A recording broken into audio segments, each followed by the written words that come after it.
Hello everyone, Mr. Clutch here. Just wanted to note that making bagels was sort of the genesis for this channel from way back when we made that really long 30-minute bad video. Don't watch it.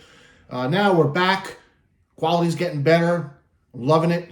Bagels are great. They're easy to make. Takes a lot of time, but when you work through it, I think you really appreciate it. So enjoy, and please don't forget to subscribe and click that bell. Hello everyone, and happy holidays. Mr. Clutch is back. Only took about 9 months, but I have finally returned. We're revisiting the vegan bagel recipe. Now, the last time we did this, and I think I left the video up there, it was a while back. My hair was puffed out, had a shirt with a stain on it. It was a mess. The video was way too long, way too descriptive, too much information. So this one's going to be sort of quick. So first off, we're making vegan bagels, and you might be saying to yourselves, well, wait a minute, bagels are vegan by definition. I'll give you a hard maybe on that. There are 2 steps, depending on the recipe and the person making the bagels, that could make them non-vegan. The first is there's a step before you boil the bagel where you roll it, or give it this thing called an egg wash, where you roll it in sort of an egg mix, and eggs, of course, are not vegan. And secondly, in the boiled water step of making the bagels, which is very at the tail end, we're not going to be doing that for quite a bit, you typically put a little bit of honey into the water, into the boiled water mix. And honey is also debatable as non-vegan, as it comes from a bee. So in that case, we simply replace the honey with syrup as a substitute. And in regards to the egg wash, we just deny the bagel the egg wash, making it vegan. So here we go. Got to tell you, by the way, you need, I'll try to get this up on the screen if I can be savvy enough. For the first part here, equipment-wise, we need a good old KitchenAid mixer, and the key is you need this dough hook attachment. And of course, you need the bowl that comes along with it. You also need a plastic bowl for later on. You need a whisk, and you need, believe it or not, a damp towel. Now, as far as the ingredients go, for sort of the first part here, you're going to need yeast, active yeast. Now they come in pre-made packets around a 2 1/4, 2 3/4 teaspoon, or if you buy it in bulk, you can just measure it out. But we'll take our pre-pack mix of yeast, dump it in the bowl. As such, you need 1 teaspoon of brown sugar, easy, and you need 1 1/2 cups of water at 110 degrees temperature, hot. Not boiling, just hot. Now, how do you get water to 110 without having professional equipment? To get the water to 110 degrees, and by the way, I apologize, there's some dishes and pots in here. We were doing pasta earlier today. Very simply, to get to 110, you just put the little faucet on hot. Wait a couple seconds, you run the back of your hand over it, and as soon as you feel a little bit of pain, you're there. So we have it here ready to go. So I'm going to pour that in. Now, at this point, you just want to take your whisk, and you want to whisk these 3 ingredients for about a minute, maybe less. Just sort of get it nice and sort of mixed. Looks nice and murky like mud. You then want to take that damp towel, which we're going to use a little bit later on as well. You want to cover it securely, and then we're going to wait 5 minutes. Now, next, before we get to the mixer here, what I call the 4-3-2, make it easy to remember. Also, I'll try to get it up on the screen somewhere with the ingredients. Take the towel off.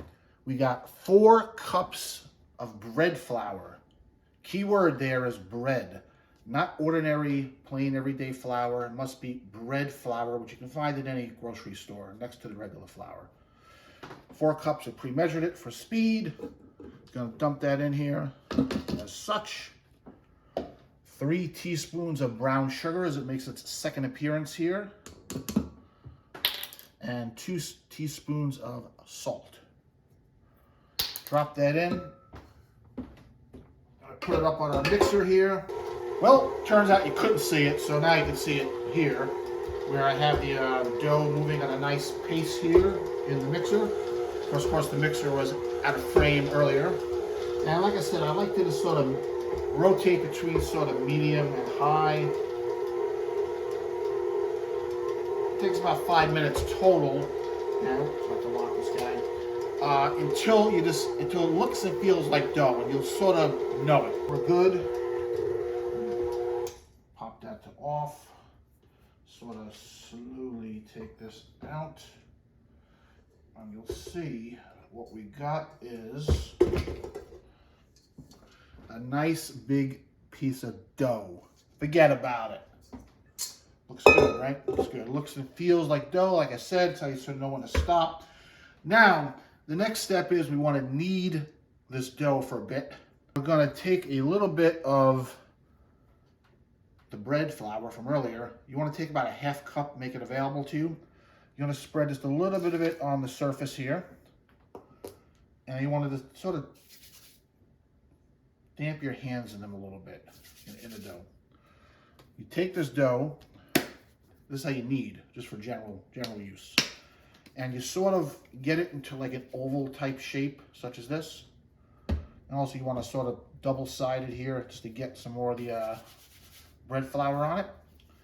You put it down when it's in the oval shape, and then you're really just gonna push on it, push down, like that, just to sort of spread it out. You fold it back over into an oval again, and you repeat. All right, I'm wrapping up the kneading process here, and again, oval, fold, put down, push. When you wrap it, we'll do one more. Oval, flat, down, push. Did it for about 10 minutes, actually, this is the required or suggested time. Now, you roll this baby in the shape of a nice bowl. You take a large bowl like this, put that up there on the screen as well. You put a couple of teaspoons, about 2 and change of olive oil into the bowl. Then you take your ball and you want to roll it around in here. Get it nice and covered with the olive oil. Bring back your damp towel from earlier. You cover this guy up. Now, we're going to wait and let it sit on this covered damp towel for 75 minutes. Believe it or not. Halfway through the 75-minute mark, so as I said earlier, you temporarily take off the damp rag. The dough is growing nicely, and so all you really want to do is just punch it. Fist, one punch, and then cover it back up. And we're going to wait another 37 minutes. The moment has arrived. We're at the 75-minute mark. We're going to pop off our towel. The dough is grown. It's looking great. Easily. It's nice and slippery. So first, we're just going to powder our hands a little bit of the dough. Sorry, a little bit of the flour. Drop a little bit on the cookie sheet. Pop out the dough. Oh, this look is looking fantastic. We're going to take the dough. Going to stretch it out a little bit, also sort of like oval. Going to drop it here in the middle of the cookie sheet. And today, we're going to make 6 bagels. So we simply want to, using this plastic flapper, want to break the dough into 6 pieces, sort of like that. You're going to break off each piece. And we want to simply roll it into a ball. Drop each ball onto the cookie sheet. And we want the balls, once rolled, to rest for about 5 minutes apiece. Well, 5 minutes together, I can say a piece. Tired? We've prepared 2 quarts of water here in a pot. There we go. We got the heat on now. So we're going to start to boil the water. Now, as I mentioned earlier, we're not doing honey. Instead, we're doing a 1/4 cup of syrup, which we simply pour into the warm water. Nice and easy. We bring back our whisk from earlier, and you just want to whisk the syrup around a little bit into the water. Water's going to get a nice tinty type of color. And we're going to hang tight. We're going to let the water boil. And while we're letting it boil, we're also allowing our bagels, or future bagels, to rest. Water's close to boil, so while we're getting close, we want to take these balls of dough and shake them into bagels. So how do we do that? Again, to sort of keep the hands a little powdery with the flour. Take the ball, and you very simply think about grandma, your aunt, a stranger, pinching your cheek when you were a kid. So you take the ball, actually I'll start with a big one here, and take the thumb and index finger, pinch the middle, and just sort of push through, and then just pull. Pick up the next one, same thing, just sort of re-round it. Grandma pinch in the middle and pull to separate. I like to try to keep them as even as possible. Put a nice like half to 1 inch circle in the middle there. Now, that's the prep work there in the bagels. Now we're going to get ready to boil them. Now I like to use the spatula with the grid here, so it helps drain as we're doing the boiling. So use one of these. We gotta turn our oven on here because we are gonna bake these babies after we drop them in the water. So let's preset our oven to 440. Hopefully I'll put it up here on the screen. 440, start. Now while it's preheating, the water is now boiled. So we take our spatula, we put a bagel on here, like that, and we will simply just drop it in the water. Now you want to wait about a minute on each side. You then just want to take it, you see there it's floating nicely, as it should. You simply want to take it at the 1 minute mark, and you're just going to flip it over for another minute.